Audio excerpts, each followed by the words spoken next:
Hello, everybody. My name is Kevin Kotchak. I'm the founder and CEO of Chemical Q Device. This is event seminar 126, Thursday, March 14th, 2024. And this is for tensor networks, neural networks, or hybrids for AI practical use. So what we see here is basically an NSF, MIT, Harvard recent paper, depending on where you look, 2023, probably late, or 2024. So this is what's going to be going on today is basically this survey in May 2023 with tensor networks and neural networks to solve the curse of dimensionality. So many of you know that's an issue with neural networks is you can't go high as much as data. And it's more so the high dimensional data than it is, say, the width of a neural network, although sometimes you can address these things, making it wider, or in the quantum terms, adding more quantum bits and quantum inspired. So we'll be going over that, the three main areas being network compression, information fusion, and quantum circuit simulation. And there's been a lot of research with transformers, CNNs, RNNs. A lot of these are compression. And I'll show you in the next couple slides the rest of what's going on. And I'll cover this NSF paper as far as trying to bridge the gap. There are certain things that neural networks are better at, certain things that are tensor networks, and that's the whole gist of the talk here. So the key libraries is, I've been doing a lot with Google Tensor Network. So that was, I think it's still one of the bigger ones. But as far as kind of the cutting edge stuff, it seems a lot towards this itensors and itensor networks. So I'll be going over this. And it's run by Flatiron Institute, which is basically Simon's Institute. So they're on the East Coast. And, so I'll go through the progression 2021, 2022, and 2023. And this is a key way to program tensor networks. So this is something I came across, and I wasn't quite anticipating this level of research. So this is a Wang et al. May 2023 survey of tensorial neural networks. So these are neural networks so they're calling all of these TNNs, all of these different applications. And this first bunch here is for network compression. So the news that we've been hearing from Multiverse, Terra Quantum, and others, in 2024, getting better models with this, like getting the performance side of things, the range, derives from a lot of these previous studies. So you can see there's myriad applications here, CNNs, RNNs, transformers. Now, the ones that, sound like more, and this is the research that I've been doing as far as using a tensor network directly in the place of, a dense layer, or if it's a transformer, using it in place of the attention mechanism, these types of things. So also information fusion, quantum circuit simulation, and it's just how you use it, right? And the results that you're getting. Can you tensorize a single quantum gate? Do these approximations to make a quantum inspired, 1.0 software look more like 2.0 that's fast, efficient, desirable to use, and not that much hardware.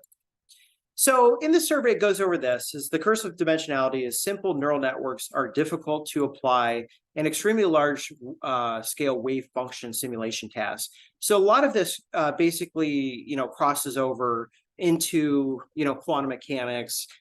There's also more favorable things, like you hear this term as far as it's called physics prior, and especially for like an MPS. And this means that the MPS itself has these forms of quantum mechanics that make them desirable to use in neural network applications is one thing that we see here. Was there a question? You can go ahead. Yes, I have a quick question. I'm really new to the tensor networks, and I've heard in the first slide you said that they are better with larger data, larger dimension, like input data. And I was wanting to know, can you elaborate more on how does a tensor network could be beneficial, or how is it better, in what terms? Well, I came from the perspective of trying to run these quantum circuits with qubits, and that's a 2 to the n. So say, for instance, if you have like 10 qubits, that's 2 to the 10. And if you have 20, that's 2 to the 20. So it's the same thing, they're very close analogs to each other. But if you have, one of the examples I presented on last week was if you have, or actually for this week, there's a voxel in medical images, and that's a three-dimensional pixel. And then when you add a time component, that's 4 dimensions. That's an example of 4. So you can go up and up and up. The sky's the limit. And another example is like if you wanted to include, they say once you get above 4, 5, or 6, as far as dimensions, that's when you really want to use tensor networks just over the course of the programs. So yeah, when you start to get over, that threshold, that's when tensor networks, and especially MPSs today, and it's likely with all of this going on with the 2024 research, that's where you're starting to see the implementation of other tree tensor networks. Not as much PEPs I've seen. PEPs is 2-dimensional, but there's MERA and these sorts. So yeah, it's typically referring to the data itself. How many dimensions does the data have? And this is where it's just known that you can't go there with neural networks, but it's something that can be addressed with tensor networks. And the thing that's getting better with tensor networks is the performance, the accuracy, precision, these types of things. So you'll see this. It says, they can easily handle tasks with large-scale tensors. And if you missed the previous weeks, and I think it was last week, I went over singular value decomposition, and that's the mechanics behind truncating data that's not as important as the rest of the matrices. So basically, you would have SVD matrices or unitary singular transform, and then V. So 2 of them remain the same, and then you're effectively removing data such as a huge Hilbert space in quantum mechanics that isn't as necessary to get the good results. So we see this all the time. So they say exponential number of dimensions are now converted to polynomial time complexity. So this is very important. And it's basically taking us in places, not only if you just came up with your own quantum circuit, but like actually quantum systems that exist with some restrictions on entanglement, just to the sheer math of it all. Some high entanglement circuits are currently off limits right now. Okay, so we see that it's integrated then via multilinearity. And as I said on the previous slide here, is that it's not orthogonality. So this is the key thing, it's this multilinearity. And at the purpose, and this is one phrase, the whole is greater than the sum of the parts. So meaning that, and I'll show you with some of the research that I've done too, is basically it'll make it, faster. You probably get better performance if you're using like a matrix product operator in a correct way. And they're known for compact structures. It kind of surprised me because the one I was using was compact, just basically like 3 variables. But instead of doing it like a dense layer or fully connected for neural networks, now you're doing it in this physics prior that you can, it's kind of like pre-training, they say to a certain extent, in using these tensor networks, because you're gaining this previous known quantum mechanical information.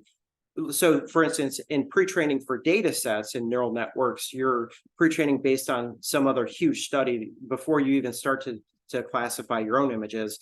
So that's the thing with tensor networks, is the physics prior is the quantum mechanics that is giving you access to, bigger hybrid networks.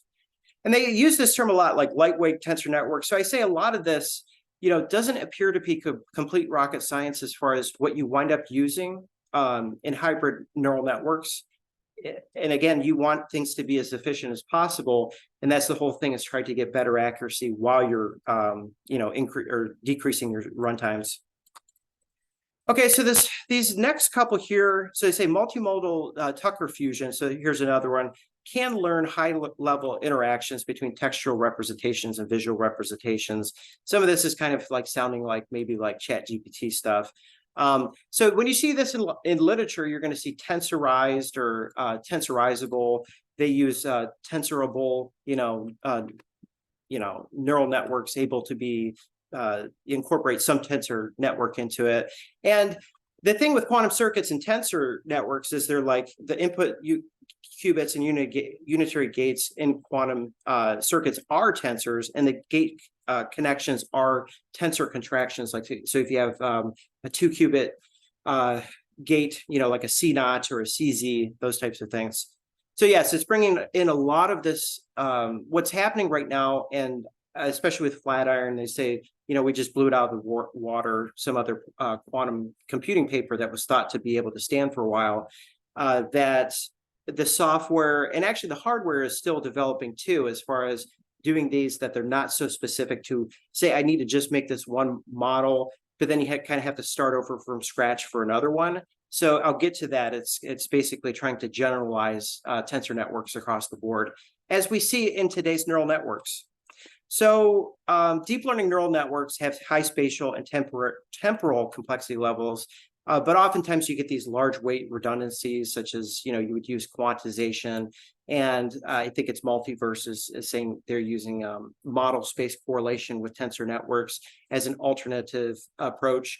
And then you can also use other types of traditional model compression techniques as well.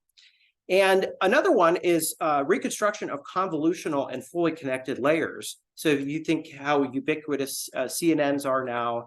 And like I said, with one of these, it was transformers with self-attention mechanism, and one other part too, is, it's basically tensorizing a certain part of it.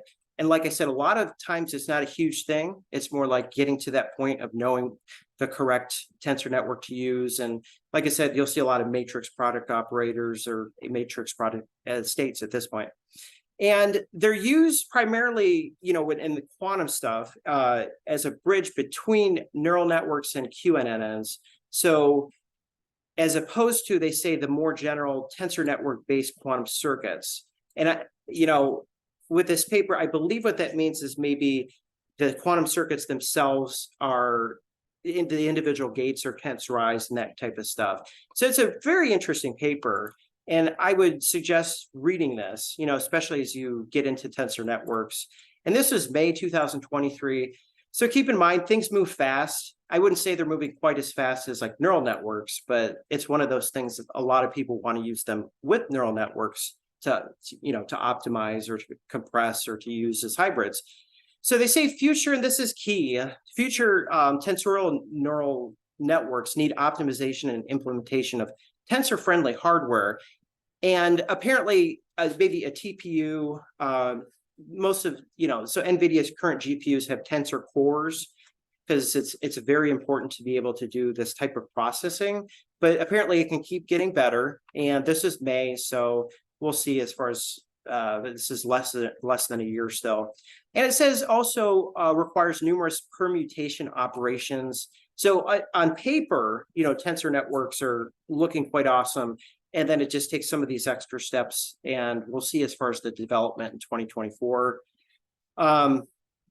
Now, another thing is that these, parallel matrix accelerations, and these are sounding like, GPU operations, but these are, for tensors. And the goal, and I'll get to this with the JuliaCon stuff, is basically to get to this acceleration of general tensor network operations and urgent for TNN implementations. So again, from the sounds of this paper and other things that I've seen, and from JuliaCon, and I'll get to those presentations too, is that it wants to get, and I'll highlight this more in the JuliaCon, but moving forward, even more easy to use, more on demand kind of thing. Like you need a tensor network, or say this is more than likely your convolutional neural network is running way too slow. You don't have any other options, or being more proactive with it. So, it just depends. So this is the big NSF MIT Harvard paper. And this is basically, I took a look at this before, and, it's basically trying to take the best of both worlds. They say there's, this autoregressive neural network is state of the art, and their tensor network is state of the art that they're using here. Which is so this is an MPS tensor network. So you can see that different parts are doing different things. And basically what they said is these other researchers in 2022, one of them could not produce normalized wave functions. The other one lacked nonlinear activation functions of neural network wave functions. So in other words, they were progressed up until this point. And this paper, addresses that. And specifically using this specific type of hybrid neural network. Now at the top is a diagram, and I had to read this like 10 times. So basically the black line represents a plain MPS tensor network, and the colored lines are the hybrid models. And it's an energy diagram, so the lower the better. And then the other thing that's going on is it's an increasing in number of qubits. So if this is like a 4x4 up to a 12x12. And what it's showing is as the system scale increases, is that it's still it's going lower than just running a plain MPS tensor network on its own. Now, the other part of this is that the dimensions on the MPS, the black line, are the bond dimensions are 1024, which is high, but the ANTNs are only 8. Okay, so I think in all of these variables combined, it's kind of like a close way of comparing the two. And, basically the ANTN here, this hybrid model, has a neural network and it has an MPS. And that's what's being compared against just the black line of just having an MPS on its own. Now, the differences between the colors of the line is 0 is ideal, 0.2 is less ideal, going up to 0.8. So you can see at 0.2 and 0.5, actually all three of them by the time it was 12x12, which is 144 qubits, is less, it's lower energy than the plain MPS tensor network. Okay, so that was important. And now you see with this, these other things is basically tensor networks usually suffer from expressivity issues in systems with more than one dimension, which many are. And neural networks usually lack inductive bias and have sign structure challenges, which is this whole thing of the physics prior that the MPS or tensor network is good at. So it's merging all these things together. And the author said in this specific case that they were able to, accomplish this goal. And we see this. So the top 4 are plain neural networks. So is it random Boltzmann machine? And then these pixel convolutional neural networks. The NS stands for no sign, and the S stands for sign. And these 4 bottom ones are the hybrids. So they have a tensor network, they have a neural network in them. And the 8 stands for bond dimension. Typically, you want the lower the better. So it's the line that connects, the nodes in tensor networks. So that line is thicker as it goes from like 8 to 70. And they had the best luck, I think, with this element wise was their best achiever here. So it's the lower the better. So again, as you go across, J2 equals 0 equals ideal. And then, these values tend to get less negative as you go to J2 is equal to 0.8. So you can see that with the bold, that their element wise is pretty much this is how it was reflected across the paper. So they did 3 big studies. There are 2 smaller ones, and this was the big study. And it's this variational Monte Carlo. The ones I showed you before, they did, smaller. One was a Bell state, which is 2 qubits, and I think they scaled it up to 16 somehow. But this was kind of like the main thing to focus on in this paper. So yes, these can get quite complex in nature. And last week I presented on this, and basically I showed you kind of this week tensor network, what's going on with the matrix product operator. It's not that complex. Now each of these A's and B's has a matrix. So the standard matrix in this model for classification was a 32 by 32, which is 1024. Now, in order to get the side-by-side comparison, and I did other controllability studies too, is I set the matrix to 36 by 36, which requires this dense to be 1296. And then therefore, without the tensor network, I set those to 1296. Now, it's not always the case, and it isn't the case here, that you see the number of parameters is up in the millions on the left with this dense layer. And then over here, it's only like 24,000. So on a per parameter basis, I think the tensor network is bigger, but there's just so many, it's a sheer number of dense layers in this one that gets that number up so high, and hence the 6 megabytes compared to 96 kilobytes, okay? So what is shown below here is basically, this is actually run inside the same notebook, and this is with the 1296, so it means dense layer a second dense layer, and then this third one too. And basically the time was like 10.5 seconds. The loss was e to the -5. And I compared all these across many different things. So I changed, and this is just focusing on a single one, but I also changed, other types of, batch sizes and, anything related to parameters, hyperparameters, or the input, the data sets.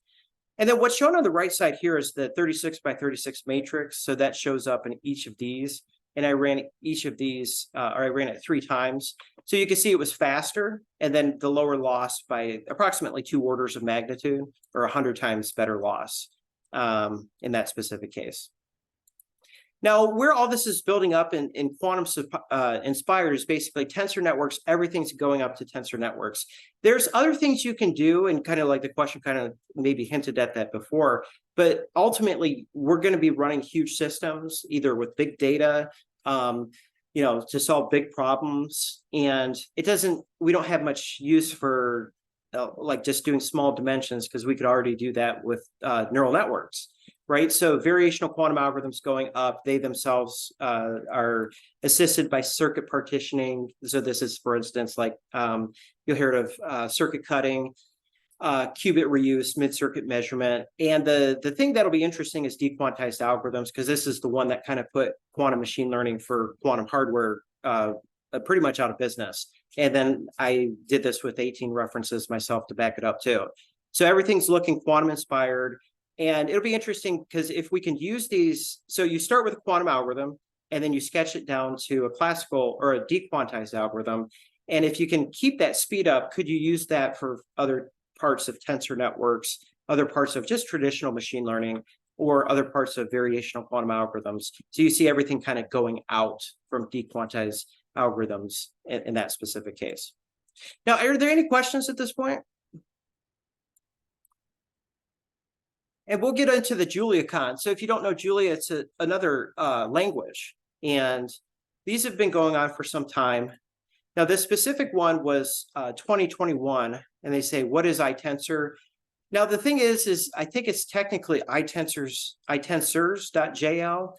And for the more kind of like immediate use, like for you and I, will actually be itensornetworks.jl. itensors is more like for fundamental research. And I think a lot of it was just to get it off the ground. And you can still use itensors.julia. It's up to you.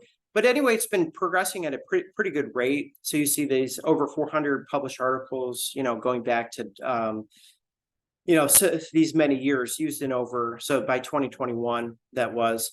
And you see these other release dates too. So it also has some people work on Python with Julia, like itensors ports into it. And it seemed like it was a lot of stuff too. And I'm not quite sure. I would have to look again as far as the itensor networks, which again is the more kind of like you're ready to use an MPS, as opposed to like, using kind of like the fundamental thing. So they recommend using Julia with it. It was written in C++.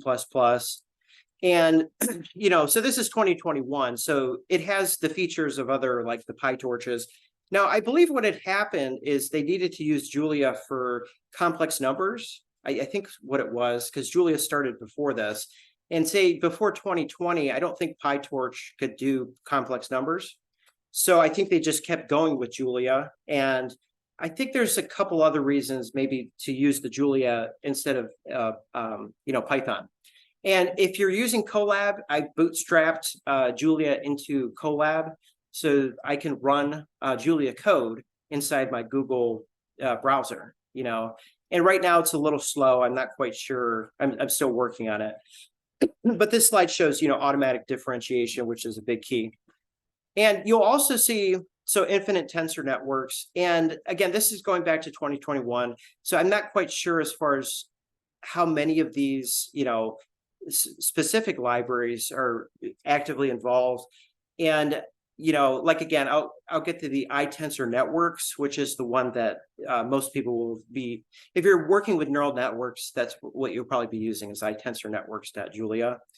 And this one in 22 was basically a comparison between two Julia libraries, itensors or tensor operations. So the first part didn't look too bad, but then they said on this specific one, the code was significantly more favoring itensors in this specific case. So they show the diagrams of what the tensors look like here. And, you know, I guess the key with this is don't get too lost in all these, you know, videos and tutorials, because a lot of times if you find out what the efficient, you know, tensor network to use is, and like what I've done before is modify the matrix on it and kind of fine tune it. Because, you know, not everything will work to give you better performance. Now, Zygote is basically supports differentiable programming. So that's what they use it. And it's the chain rule, like you learn from trigonometry, plus Zygote gets you to these places. So again, I still think that there's added benefits in using Julia with itensors or itensor networks. But everything's shifting towards, like, you know, more and more functionality. So we'll see. Okay, so this specific one, so this is the most recent. So the JuliaCon coming up here, I think is in July 2024. So this was less than a year ago.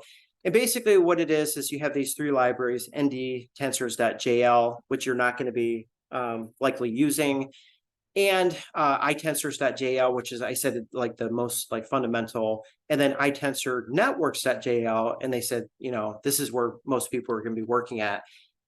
And, you know, you can see some of these things that are under construction, and I wasn't quite sure what was pointing to what here. I don't know if it just means NVIDIA, but I want to say that this is more, you know, this specific block is representing not a scalar or a vector, but a tensor. So anyways, you could do more fundamental stuff as well. And so what's shown here is basically you have itensors.julia. And again, we're focusing now on itensor networks.julia.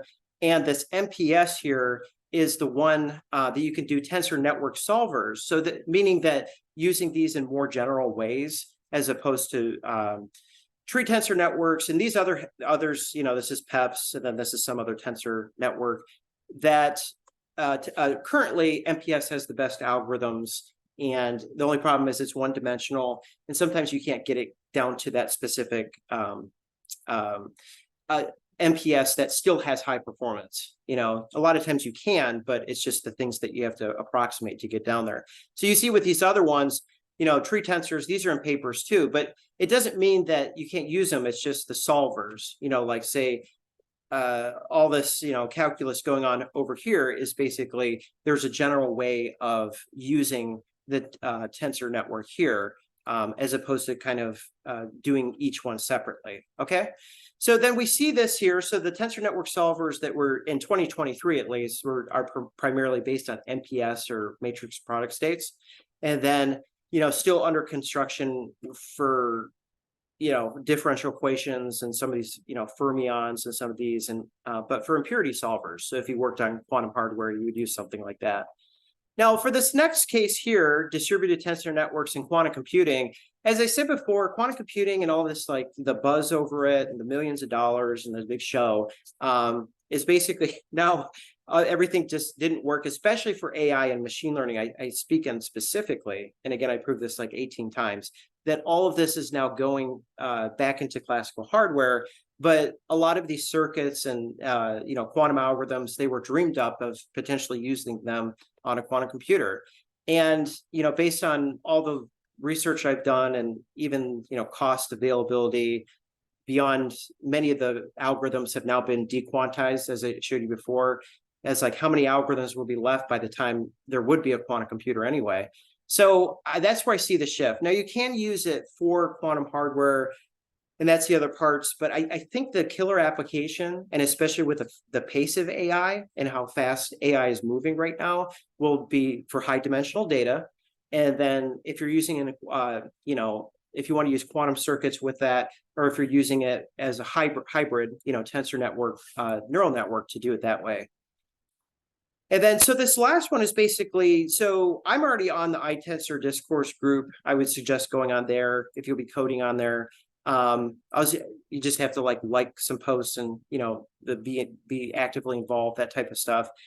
The itensor org is also helpful. Again, that kind of led me, if you can only do Python, there is a Python solution to some of this. So there is a curve, to learning this. And but I think with anything, just keep going at it and you'll get to where you want to be.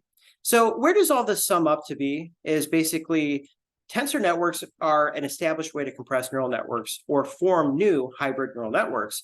And, the benefits for tensor networks, as I said, are these more compact structures. So a lot of times it's not that you can't get to a tensor network approximation into an MPS or something. It's just, what is that leftover, tensor network that's based on the original quantum circuit? How much accuracy are you keeping?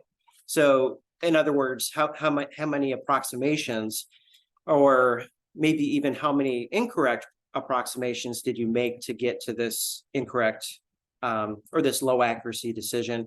And this is all kind of in the works of, with the Julia itensor networks, the solvers, basically to get this more mainstream and kind of out of the hand of just the super technical researchers that helped develop this.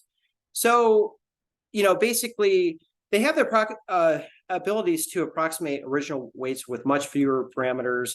And the future is basically, these general tensor network operations, as opposed to, specifically, working on a specific tensor network and doing more or less things by hand.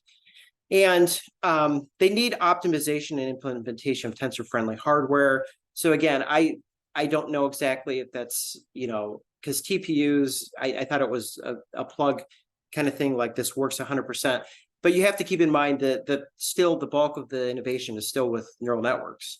And, it's getting more and more accepted that this is like a necessary thing, like save significant time, decrease loss by 2 orders of magnitude kind of thing, as opposed to just running, some dense layers here in a neural network.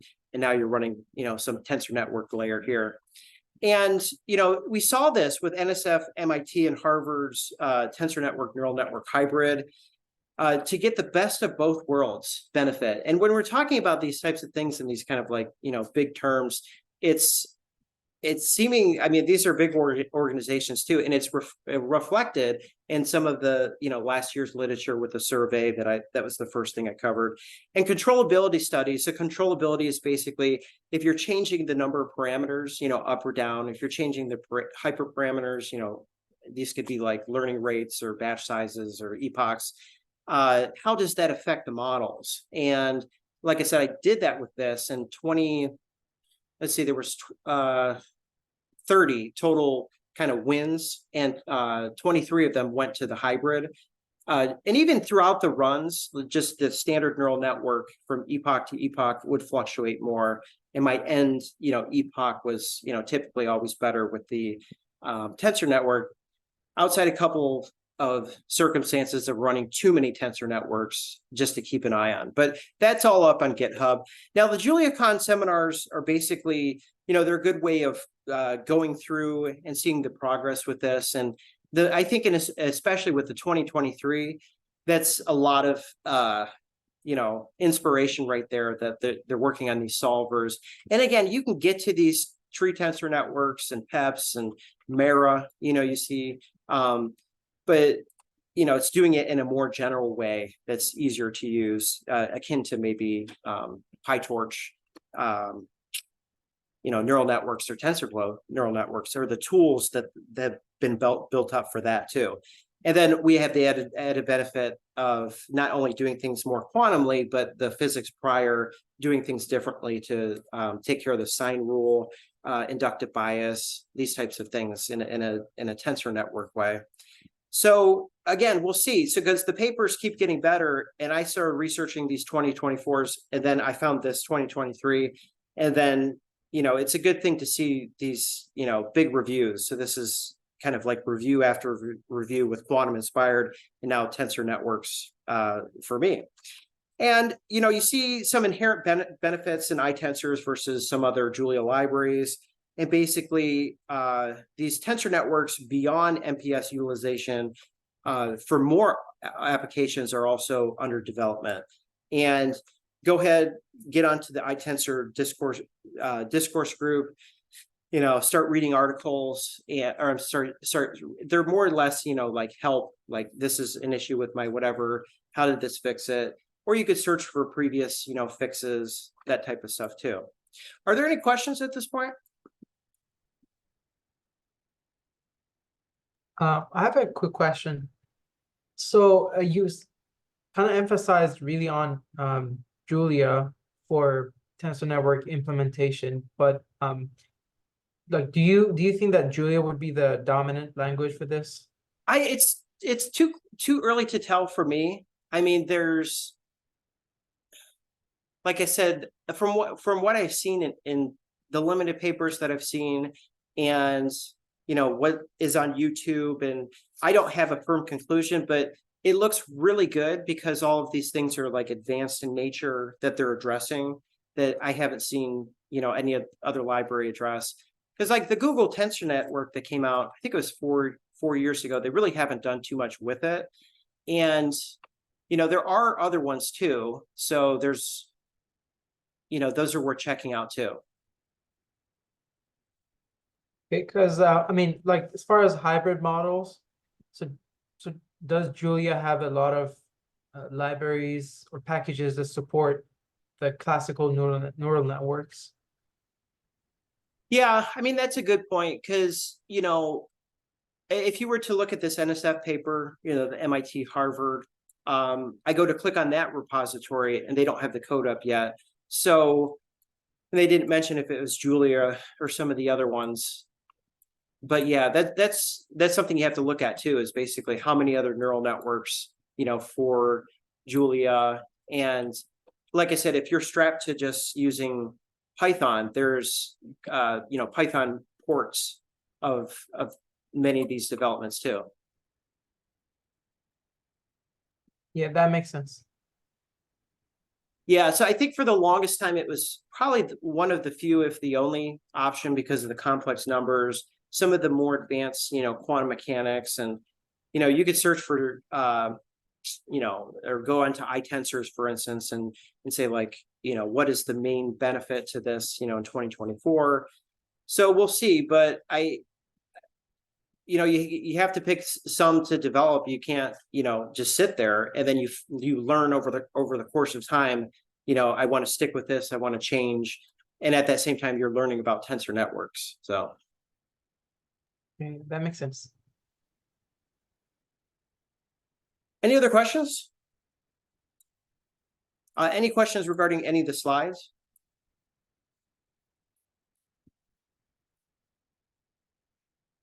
So I'll have this up, and like I said, feel free to ask any questions. It's really exciting stuff. I'd say the biggest stuff is the 2024 literature that's coming through. And quantum supremacy has been debunked, I think, several times using tensor networks. The bigger study was the 127 qubit Eagle, and then that Flatiron Institute that uses, that actually developed this itensor networks. They basically, they said it was faster, more precise, like significantly than the quantum computer experiment by IBM. So, I just think if you were to put everything down in a chart as far as pros and cons and where you want to be, I would say anything beyond what will accelerate AI, like in its current form, like the stuff has to work now. And on top of that, the results have to be good too. I don't see too many other options besides mainstream neural networks that everybody knows beyond tensor networks, right? And, if you just were to simulate quantum circuits small without approximating those, we've all been down there. That's called Kimmel 1.0. And, so it seems to be the thing that everybody's always knew it was efficient. And then now, especially this year, we're coming around to the results section of all of this.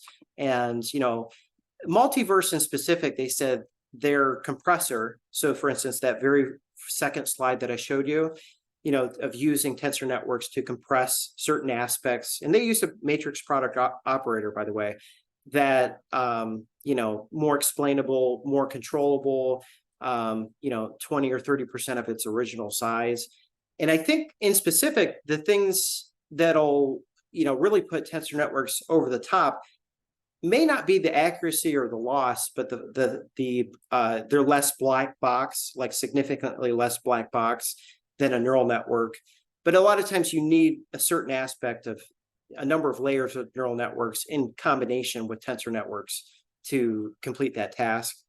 So I think it's there, like it's controllability. Like I said, I just did this, big sets of experiments with parameters, hyperparameters, and inputs. And, 23 of them went to the hybrid. There was only like 1.5 cases. One was like using way too many or using too many tensor network layers. And then the other one, I'd have to look in the tables, but it's these types of things like medical, performance, great, always get better performance. But if you could start talking about decreasing bias and, better, more explainable, more transparent, more controllable, I think that's going to be the sweet spot.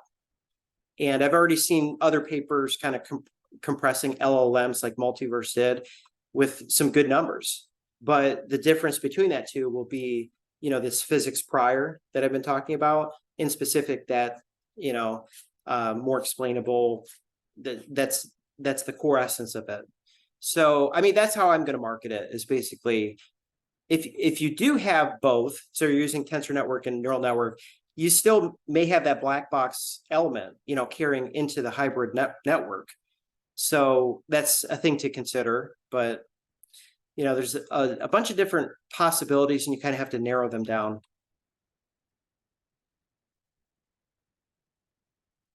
Any other questions?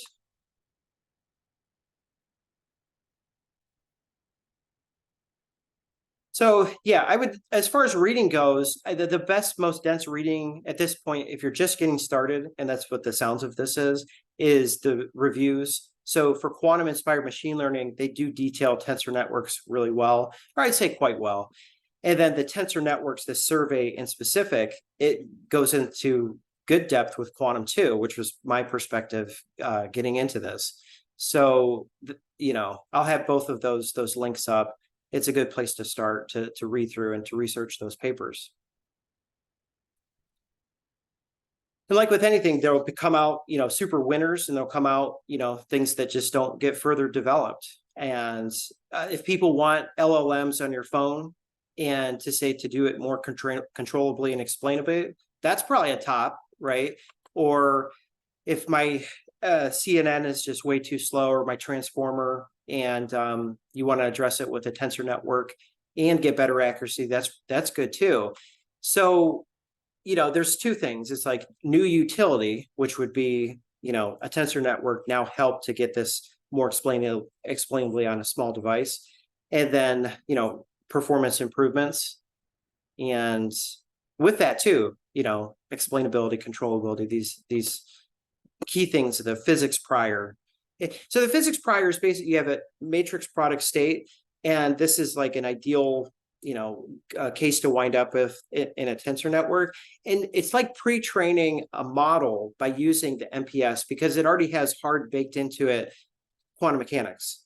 So like I said, with, the sine rule and inductive bias, there's just certain things that it's analogous to, pre-training a model based on some other, classification model. But here we're bringing in quantum mechanics to start off at a much better spot too. That's a lot of times compact and small. So different kind of math.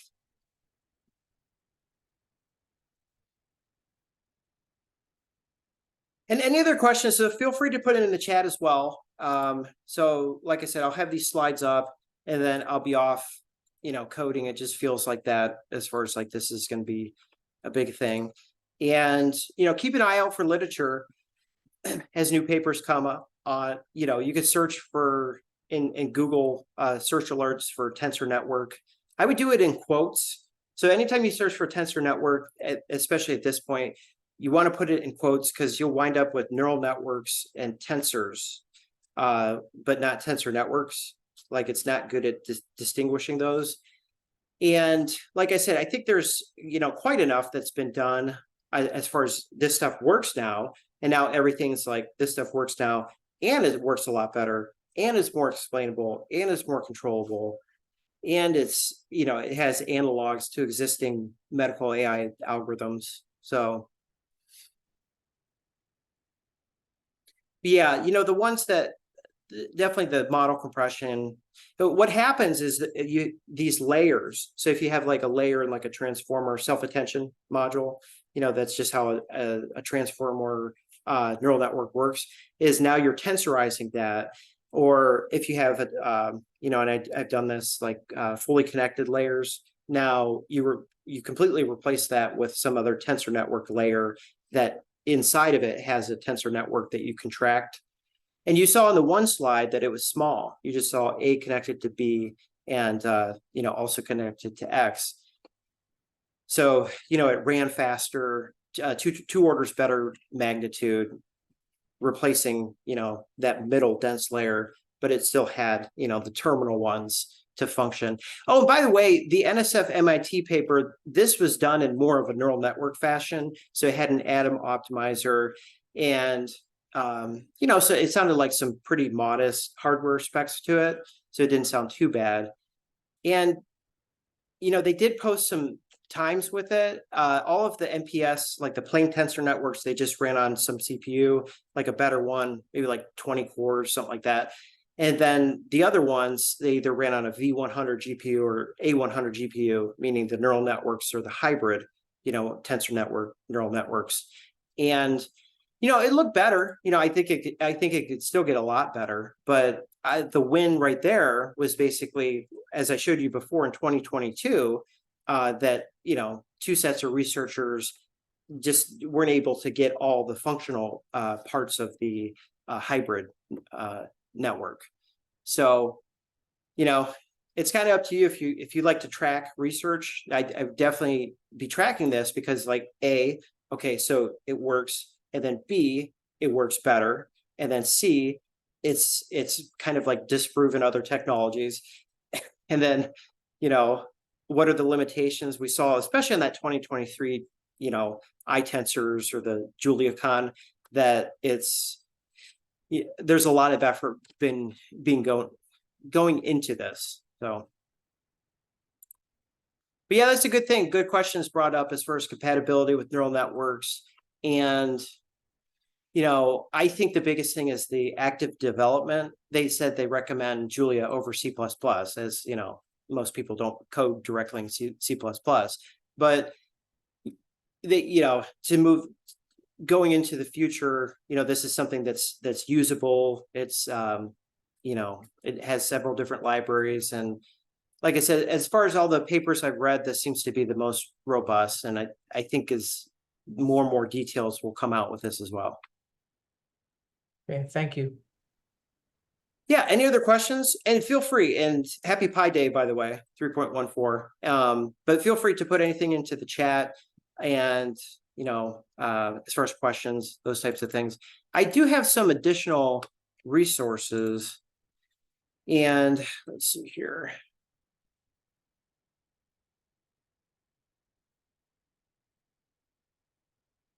And you could just go through on your own time. I would definitely watch some of these recent seminars I've had, because it's up-to-date information. There are a fair amount of tensor networks, on YouTube as far as discussions, but we saw this JuliaCon does not include any of the, 5 or 6 big papers that I've been covering.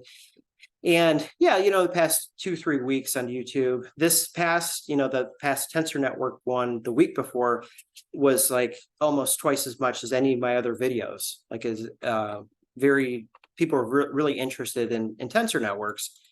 So, and you can use them for many different cases, right? So I would say with anything is don't get lost in the weeds. Don't say, because I've done this too, okay, I'm falling in love with this now. This is what I'm working on forever.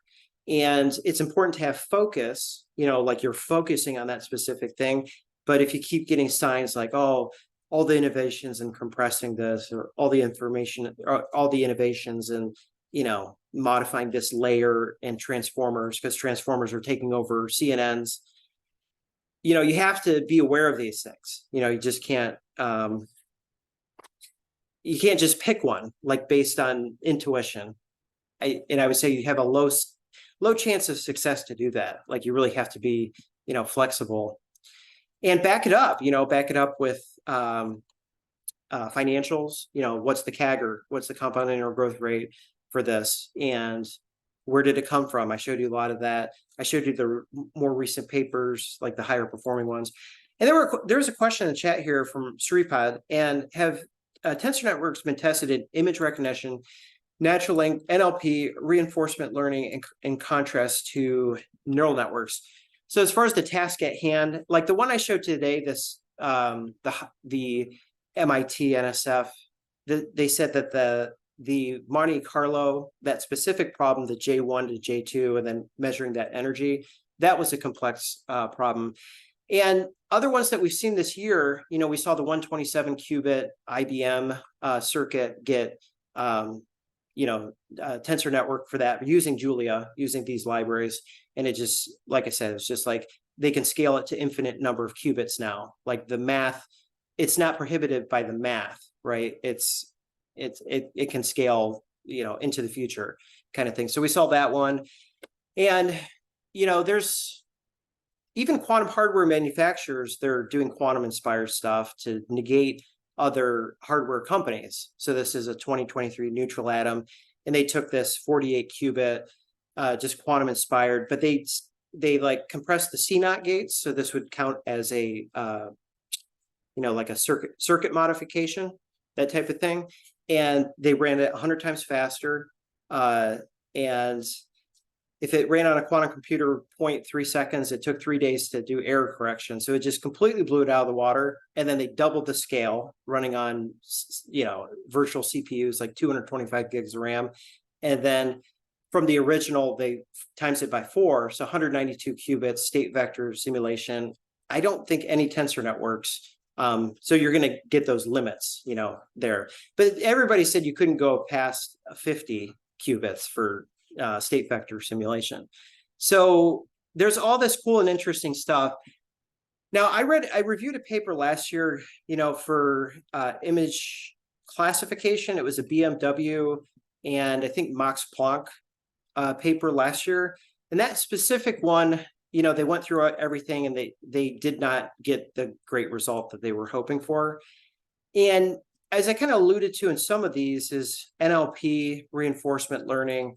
I'm sure, so when I put these slides up, if you get onto the second slide that has all these previous tensor networks, hybrid with neural networks kind of thing, or compressing them, you'll probably have to dig in a little bit to see, was it NLP, image recognition, reinforcement learning, those specific types of things, in contrast to neural networks. So I think the assumption is you can't do everything just a plain neural network could do. There's some cases. And the one that's seeing, I think, the most tensorizable are, RBFs, random Boltzmann, or RBNs. And then you'd have to look at that second slide. So I'll have that up there. But yeah, this page, there's probably lots of working models out there. And, you saw the big thing is with A is hardware, like they're still mostly optimized towards tensor networks because they run a little bit differently. Just experiment too. And sometimes I'd run on a TPU and my neural network would run faster than the tensorized one. So it's just, you're trying to figure these things out, and always switch to high RAM because they run like twice as fast. If you have like Google, like Colab, high RAM is not just more RAM. It's a different computer, and it's faster typically. So yeah, I get into that. And to be honest, I'll probably be getting to this stuff too, Shripad. As far as, the specific applications, I think the first thing you're going to hear about in news, just because I'm hearing about it a lot too, is the compression models. And the multiverse computing one was, I thought it was more proprietary, but I read through it again, and I was able to follow a decent amount. as far as like they used an MPO or matrix product operator here, you know, in place of that specific layer, right? So like, again, it wasn't as much as rocket science as I was thinking it to be, as opposed to it's a more compact, efficient replacement for the specific layer in, you know, transformers or CNNs. And, you know, there's been other, you know, people try to use tensor networks as an embedding for quantum inspired, or maybe even for a future quantum computer, these types of things. But I would caution just to go with the big stuff, you know, compression and, you know, the other big papers that have come out this year. So I've highlighted that in the recent discussions there too. Anybody that I haven't heard from, and feel free, you know, if this is above your head, that's fine. It's just, this is, you know, an analog. I do a advanced machine learning group on Saturdays, and a lot of that, it takes me a while to catch up with. But it's like with anything, it's really technical, and you don't want to get down a specific path where, you know, it just winds up where nobody's researching that area anymore. Like, just don't assume things. Like, you know, running all these penny lane and Qiskit models, a lot of those is like 1.0 software. It's not optimized for classical hardware, but that's the only way to run them.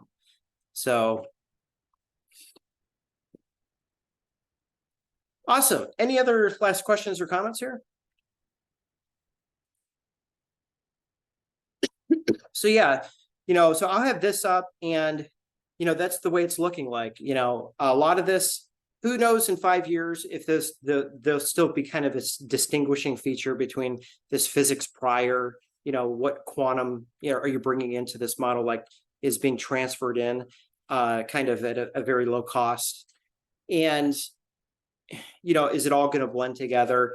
But unless, like I said, if you're trying to get into any of these, and if you have multiple choices, you want to pick the one, like I said, that can help AI, and don't depend on just performance. Like, don't depend on just accuracy and loss.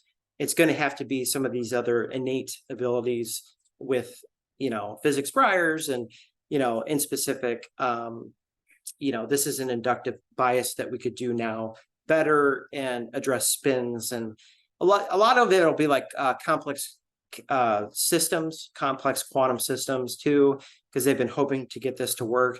And I really see, especially that, you know, this paper, this 127 qubit Eagle, kind of debunking it with tensor networks, I really see a ton of development after that, because they did these libraries. JuliaCon, you know, 2024 is coming up. Like I said, as for some of these other questions here, from what I've seen, it's the one that seems like it understands the most about what's going on, and i.e., you know, you probably have the best chance of getting, you know, better results using, you know, itensor networks, Julia. And then anything else? So yeah, like I said, again, happy holiday, everybody. It's March, let's see, March 14th, so 3.14. So this has been seminar 126, Thursday, March 14th, 2024. And tensor networks, neural networks, or hybrids for AI practical use. So keep in mind, AI taking over the world in 5 years, they say, maybe even a lot of us coders. So we'll have to act in applying software and work in different ways, adaptable. So appreciate everybody coming on. Have a good rest of the night and have a productive rest of the week. Take care, everybody. Bye. Thank you very much. It was a very interesting lecture. Yeah, thank you.